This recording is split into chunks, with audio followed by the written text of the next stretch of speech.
Victor Garcia was the epitome of success in the business world, a self-made millionaire whose sharp instincts and relentless ambition had built an empire.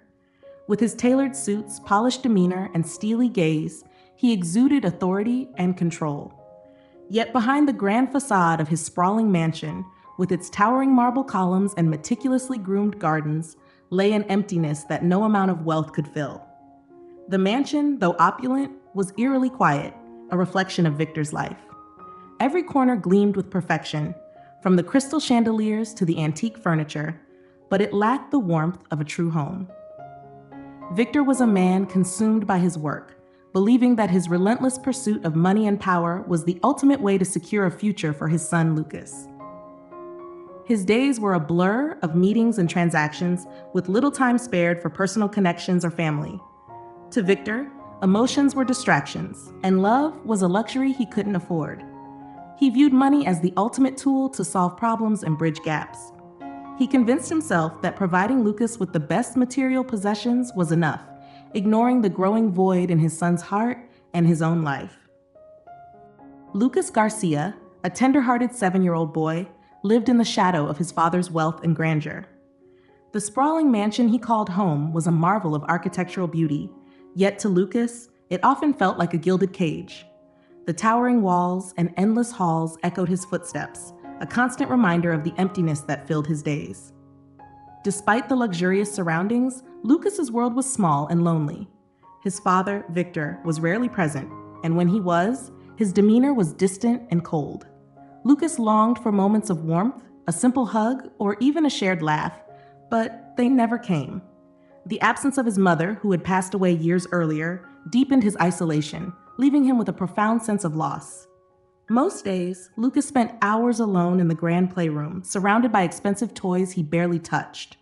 His favorite was a small stuffed bear, a worn remnant of his childhood, which he clung to like a lifeline.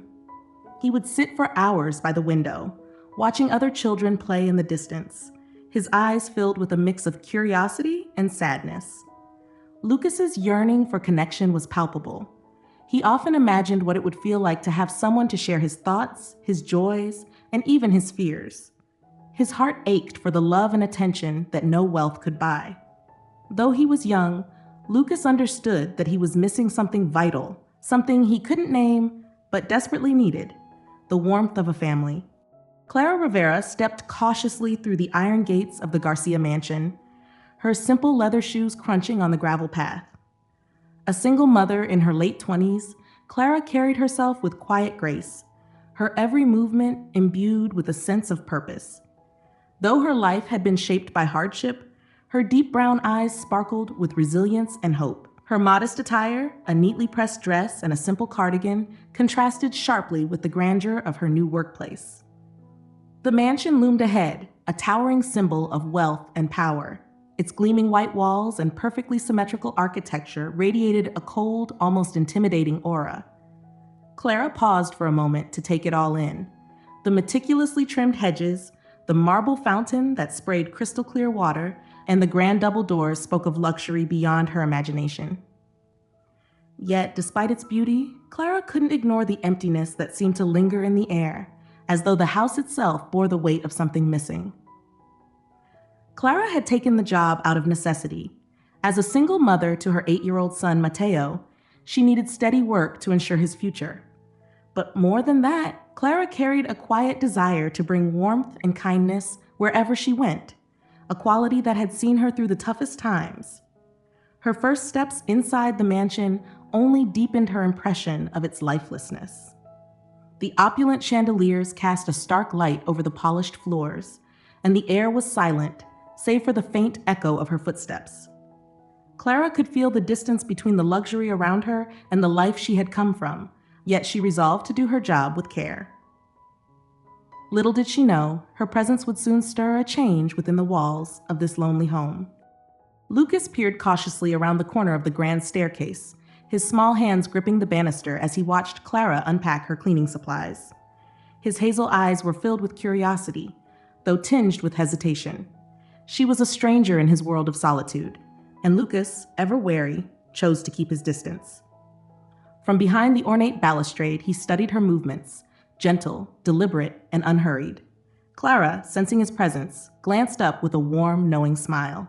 "Hello there," she said softly, her voice kind and inviting. Lucas froze, unsure whether to respond or retreat. Clara didn't press further, instead continuing her task while leaving the door open for him to approach on his own terms. Later that afternoon, as Clara polished the windows near the playroom, Lucas appeared hesitantly in the doorway, clutching his stuffed bear. He avoided her gaze, his small frame almost blending into the shadows. Clara crouched down to his eye level, offering a gentle smile. "Is that your friend?" she asked, nodding toward the bear. Lucas nodded, but said nothing. For the first time in a long while, Lucas felt an unfamiliar sense of ease. Clara's presence was different, unhurried, patient, and genuine. Though he remained quiet, something in her warmth began to chip away at his guarded heart. Clara's approach to connecting with Lucas was gentle and thoughtful. She never forced herself into his space, but instead waited for moments when he seemed ready. She noticed the way he clutched his small stuffed bear, a constant companion in his lonely world. One afternoon, while tidying up the playroom, Clara sat on the floor near Lucas and held up a coin. "Have you ever played heads or tails?" she asked, her tone light and inviting. Lucas hesitated, his eyes flicking from her face to the coin in her hand. Clara demonstrated, flipping the coin and catching it midair before revealing the result. "It's heads," she said with an exaggerated cheerfulness. For a moment, Lucas's lips twitched as though he might smile. Then, slowly, he scooted closer, curiosity getting the better of him. Together, they played the game, Clara narrating each flip with playful enthusiasm. When Lucas won a round, he let out a small, delighted laugh, a sound so unexpected that it startled even him. Clara paused, her heart swelling at the sight of his bright smile, a rare glimpse of the child he could be. As the days passed, Clara found more ways to draw Lucas out of his shell. She told him whimsical stories about her own son, Mateo, and made funny faces that coaxed quiet giggles from him. During one afternoon in the garden, she showed him how to make a daisy chain, carefully looping the tiny stems together. Lucas watched intently, his small hands eventually joining in the task. Each interaction, however small, seemed to breathe life into Lucas. His eyes, once downcast and guarded, began to sparkle with curiosity and joy. He started to look forward to Clara's presence, often wandering into the rooms where she worked just to be near her. One evening, as Clara prepared to leave for the day, Lucas approached her with his bear in hand. "Do you think he'd like a daisy chain too?" he asked shyly, holding out the toy. Clara smiled, kneeling to loop the small chain around the bear's neck. "I think it suits him perfectly," she said. For the first time in what felt like forever, Lucas felt a flicker of warmth, a sense of being seen and cared for. It was a change so subtle yet profound, and it all began with Clara's unwavering patience and quiet love. Victor Garcia was a man of observation and precision. He couldn't help but notice the subtle shift in Lucas's demeanor. His son, who had spent years retreating into silence and isolation, now seemed lighter, his steps quicker, and his eyes less clouded. The change was undeniable, but Victor didn't know the reason behind it. One evening, as he walked past the playroom, Victor paused at the sound of soft laughter. Lucas's laughter. It was so unexpected that he stopped mid-step and turned toward the door, peering inside. There, he saw Lucas sitting cross-legged on the floor, engaged in a game with Clara. She was kneeling beside him, her face animated as she flipped a coin into the air. Lucas clapped his hands with excitement, his smile wide and unguarded. Victor felt a twinge of something he couldn't quite name. At first, it resembled relief, a fleeting moment of gratitude for his son's newfound joy. But it was quickly replaced by discomfort, a nagging sense of unease. He watched Clara carefully, noting the way Lucas gravitated toward her, how easily she seemed to win his trust. To Victor, it felt intrusive, as though she were stepping into a space that wasn't hers to occupy. Over the next few days, Victor began observing their interactions more closely. He noticed how Lucas would follow Clara around the house, the way her presence seemed to brighten his son's mood. But rather than feel reassured, Victor grew suspicious. His mind turned to the possibility of ulterior motives. What if Clara was using Lucas's loneliness to manipulate him? What if her kindness was a calculated move to gain a foothold in their lives and their wealth? Victor's mistrust clouded his judgment. Instead of seeing the genuine bond forming between Clara and Lucas, he saw only a threat.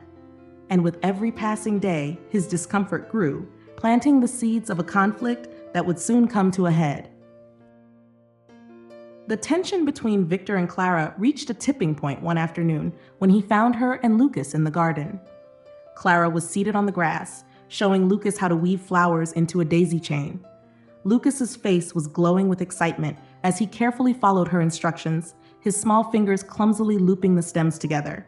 Victor's voice cut through the moment like a blade. "Miss Rivera," he said, his tone sharp and distant. Clara looked up, startled by the sudden interruption. Victor's expression was cold, his arms crossed over his chest. "I believe your responsibilities are limited to maintaining the house. Let's not forget your role here." Clara's heart sank, but she composed herself quickly. Rising to her feet, she replied evenly, "Of course, Mr. Garcia. I was just keeping Lucas company." Victor's gaze flicked to his son, who had gone silent, clutching the half-finished daisy chain in his hands. "Lucas doesn't need distractions," he said, his voice firm. "He has everything he could possibly want here." Clara held back the urge to respond, knowing that defending herself would only escalate the situation. She nodded politely and returned to her tasks, but the weight of Victor's words lingered. Though she carried on with her work as usual, she couldn't ignore the sting of being reminded of her place. Lucas, meanwhile, watched the exchange with a sinking feeling in his chest. He didn't fully understand the nuances of his father's words, but he could sense the tension, the disapproval directed at Clara. For the first time, Lucas began to see the stark difference between his father's cold demeanor and Clara's warmth. It left him confused and uneasy, as though the fragile sense of happiness he had just begun to discover was slipping away. One rainy afternoon, Lucas sat by the large window in the playroom, his stuffed bear clutched tightly to his chest. The gray skies mirrored his mood, and his small frame seemed to shrink under the weight of an unspoken sadness. Clara, who had just finished tidying the room, noticed the tears silently rolling down his cheeks. Without a word, she knelt beside him and placed a gentle hand on his shoulder. "Lucas," she said softly, her voice filled with concern. "What's wrong, sweetheart?" Lucas hesitated, his lips trembling. Finally, in a barely audible voice, he whispered, I miss having someone who really cares." Clara's heart ached at his words. Without hesitation, she opened her arms, and Lucas instinctively leaned into her embrace. She wrapped him in a warm hug, holding him tightly as he buried his face in her shoulder. "You're not alone," she whispered, stroking his hair gently. "I'm here for you." In that moment, Lucas felt a sense of comfort and security he hadn't known in years. The warmth of Clara's arms and the sincerity in her words filled a void he hadn't even realized was so deep. For the first time, Lucas experienced the unconditional love and reassurance he had longed for but never received from his father.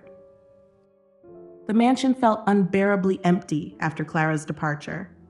Lucas sat alone in his playroom, the toys scattered around him untouched. His stuffed bear lay in his lap, its daisy chain necklace, crafted with Clara's careful hands, still intact. Tears welled up in Lucas's eyes as he clutched the bear tightly, his mind replaying the moments of warmth and happiness he had shared with her. He remembered the stories she told, her gentle laughter, and the way she always made him feel safe. Clara had been the first person to truly see him, to care about him beyond the walls of the mansion and the shadow of his father. Without her, the loneliness returned, deeper and more suffocating than before. Days turned into a blur of silence and isolation. Lucas barely ate, barely spoke. He avoided his father, who had resumed his busy schedule as though nothing had changed. Victor's attempts to cheer him with new toys or outings were met with silence. Lucas couldn't understand why his father had sent away the only person who made him feel loved. One evening, unable to bear it any longer, Lucas made a decision. He would find Clara. Quietly, he packed his small backpack with essentials, a water bottle, a snack, and his stuffed bear. He slipped out through the back door, unnoticed by the staff. The mansion gates loomed large, but he managed to squeeze through a small gap in the hedge. The city streets were overwhelming, a maze of unfamiliar sights and sounds. But Lucas was determined. He clung to the faint hope that he could somehow find Clara and bring her back. His young heart guided him as he ventured further away from the safety of his home, unaware of the dangers that awaited him. Lucas wandered aimlessly through the city streets, clutching his small backpack and stuffed bear as if they could guide him. He had no idea where Clara lived, but his young heart believed that if he kept walking, he would find her. The bustling streets felt enormous and intimidating, with crowds of strangers rushing past and cars honking loudly. As the evening grew darker, Lucas's steps slowed, his legs ached, and fear began to creep into his determination. He stopped at a busy intersection, unsure of which direction to go. The flashing lights and endless movement overwhelmed him. Clutching his bear tightly, he tried to cross the street, thinking it might lead to some clue about where Clara could be. Just as he stepped off the curb, a cyclist swerved to avoid a car and veered straight toward Lucas. The collision was sudden. Lucas fell to the ground, his small frame hitting the pavement with a force that knocked the air from his lungs. The stuffed bear tumbled out of his hands as his vision blurred and everything faded to black. At the hospital, a nurse made the call to Victor Garcia. He was in the middle of a business meeting when his phone rang. Answering brusquely, he froze as the words hit him. "Your son has been in an accident. He's at the hospital. You need to come immediately." The cold facade Victor always maintained shattered in an instant. He bolted from his office, his heart pounding with dread. As his driver sped toward the hospital, Victor's mind raced. The thought of Lucas alone and hurt brought a surge of emotions he hadn't allowed himself to feel in years. For the first time, Victor realized how deeply he had failed his son and how much he stood to lose. Victor entered the sterile hospital room, his heart sinking at the sight of Lucas lying motionless on the bed. The small boy, dwarfed by the stark white sheets and tangled in wires and monitors, looked more fragile than Victor had ever imagined.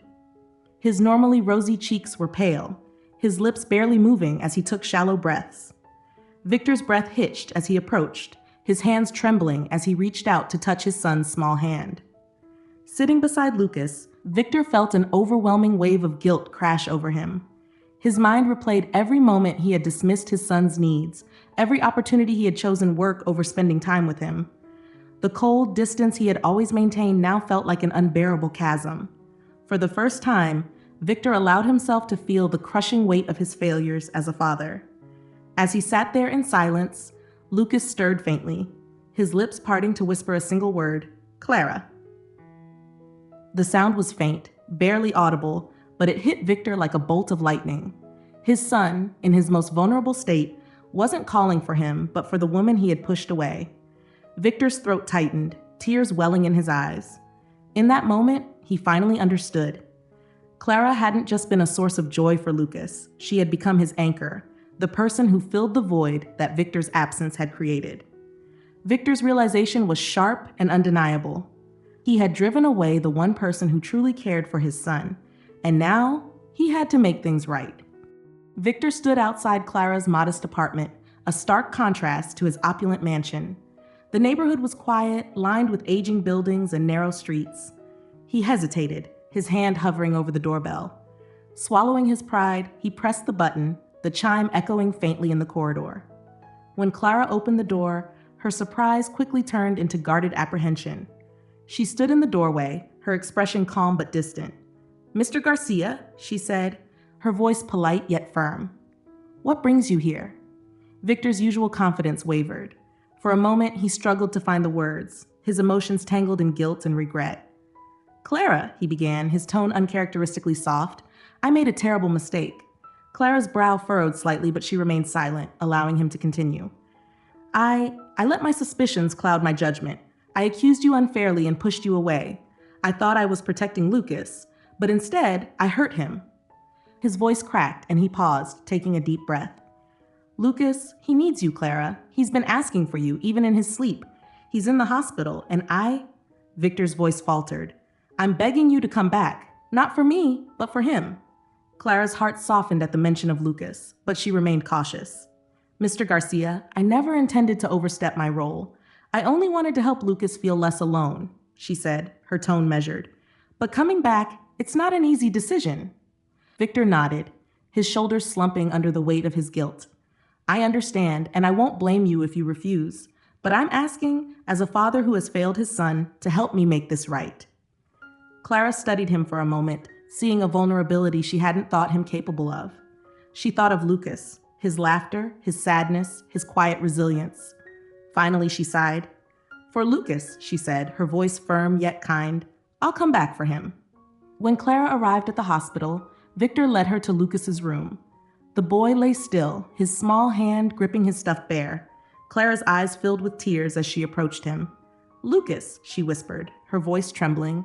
Gently, she placed her hand on his forehead. Lucas stirred, his eyes fluttering open. When he saw her, his lips curled into a weak but genuine smile. "Aunt Clara," he murmured, reaching out. Clara enveloped him in a warm embrace, her tears falling freely. For the first time in days, Lucas felt safe, his heart filled with the love and comfort he so desperately needed. Victor Garcia began to reassess everything he thought he knew about being a father. Sitting by Lucas's hospital bed, he watched as Clara read to his son, her voice soothing and full of warmth. Lucas's eyes lit up as she spoke, his small hand resting in hers. The scene tugged at something deep within Victor, a longing he hadn't realized was there. Determined to change, Victor started taking small but significant steps. Instead of burying himself in work, he began spending time with Lucas. It wasn't easy at first. He felt out of place in his own son's world, unsure how to connect. But Lucas, though hesitant, responded to his father's efforts. One day, Victor brought a book to Lucas's bedside. "I thought we could read this together," he said, his voice awkward but earnest. Lucas hesitated, then nodded, his curiosity outweighing his reservation.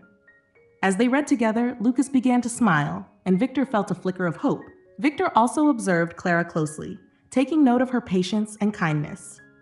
She had a way of making Lucas feel seen, valued, and loved, things Victor realized he had failed to provide.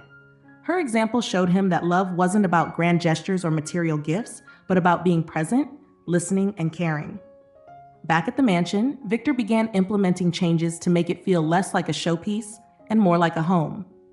He invited Clara to organize activities that Lucas enjoyed: gardening, storytelling, and simple games. For the first time, the cold, imposing house started to echo with laughter and warmth. Gradually, Victor's icy exterior began to thaw. He found himself smiling more, laughing at Lucas's jokes, and even joining in the games. The bond between father and son grew stronger each day. Through Clara and Lucas, Victor discovered a sense of love and family that he had never truly known. It was a transformation not only for Lucas, but for Victor himself, a man who was finally learning what it meant to be a father. As Clara settled back into her role in the Garcia household, her relationship with Victor began to shift in unexpected ways. What had once been a formal and distant dynamic softened as they found themselves talking more, drawn together by their shared care for Lucas. These conversations often began in the quiet moments after Lucas had fallen asleep, when the weight of the day eased just enough to let words flow more naturally. Victor, who had always kept his emotions locked away, surprised himself by sharing glimpses of his past. He spoke about his struggles growing up, the pressure to succeed, and how losing Lucas's mother had left him uncertain about how to love again. Clara listened with quiet empathy, her presence steady and non-judgmental. In turn, Clara shared pieces of her own story, how she had raised her son Mateo on her own, working long hours to provide for him while never losing hope for a brighter future. Her strength, resilience, and unwavering kindness resonated deeply with Victor. He began to see her not just as Lucas's caretaker, but as a woman of remarkable depth and character. Lucas, sensing the growing connection between them, played a natural role in bringing them closer. He often invited his father to join the activities Clara planned: gardening, storytelling, and even simple games in the backyard. Victor, though initially hesitant, found himself drawn into their little world. Watching Clara interact with Lucas, her patience and warmth shining through, stirred feelings in Victor that he hadn't allowed himself to acknowledge before. One evening, as they sat in the garden after Lucas had gone to bed, Victor turned to Clara. "You've brought something to this house I didn't think was possible," he said, his voice low but sincere. "You've shown me what it means to truly care for someone." Clara met his gaze, a soft smile on her lips. Though she didn't reply immediately, her heart swelled at his words. In those quiet moments, an unspoken understanding began to grow between them, a bond forged not only through their shared love for Lucas, but through the recognition of each other's humanity. The sun was shining brightly on a crisp, breezy afternoon as Victor, Clara, and Lucas spread out a picnic blanket in the garden behind the Garcia mansion. The once cold and lifeless estate now brimmed with warmth, laughter echoing through the air as Lucas raced through the grass, chasing butterflies.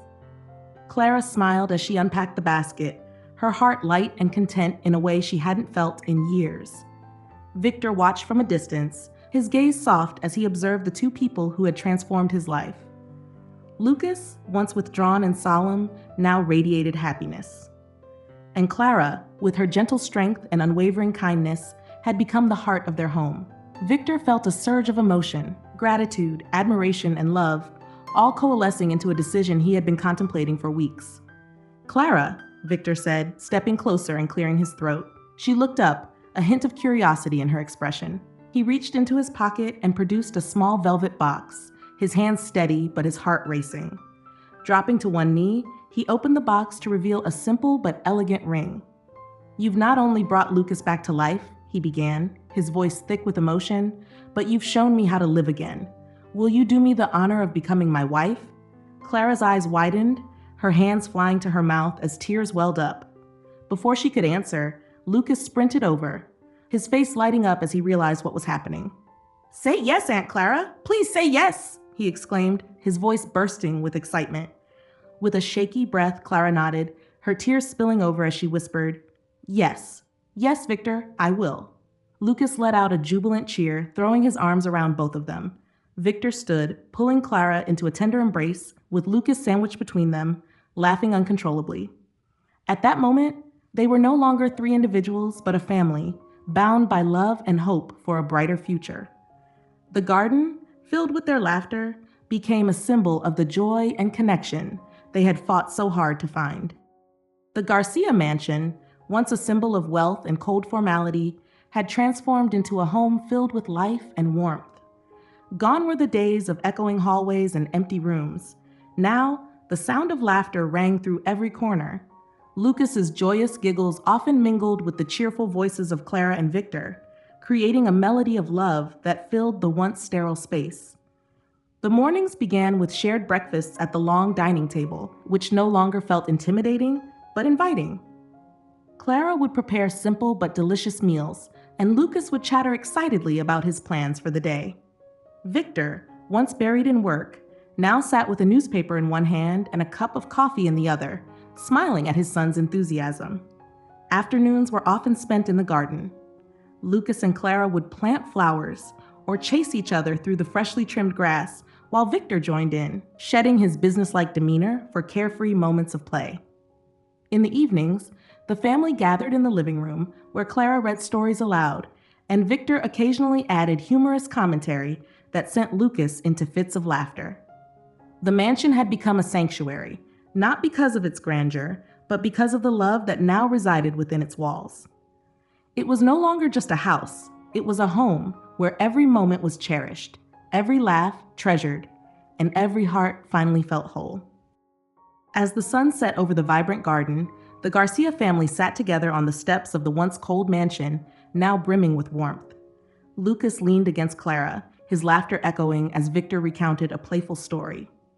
The house, once a symbol of wealth and isolation, had become a haven of love and connection. True happiness, they realized, wasn't found in riches or possessions, but in the bonds they shared. In the laughter, the care, and the love that united them, they discovered what truly mattered: each other, a family, whole at last, living with open hearts. True happiness lies not in wealth or possessions, but in the love and connections we share with those who matter most. It's never too late to open your heart and build a family full of warmth and understanding. Love, forgiveness, and loyalty have the power to heal even the deepest wounds. Through the bonds we create and nurture, we find the strength to overcome life's challenges and rediscover the joy of simply being together. If this heartfelt story touched your heart, don't forget to like, share, and subscribe to our channel for more inspiring tales. Join us as we continue to explore the power of love, kindness, and family. See you in the next story.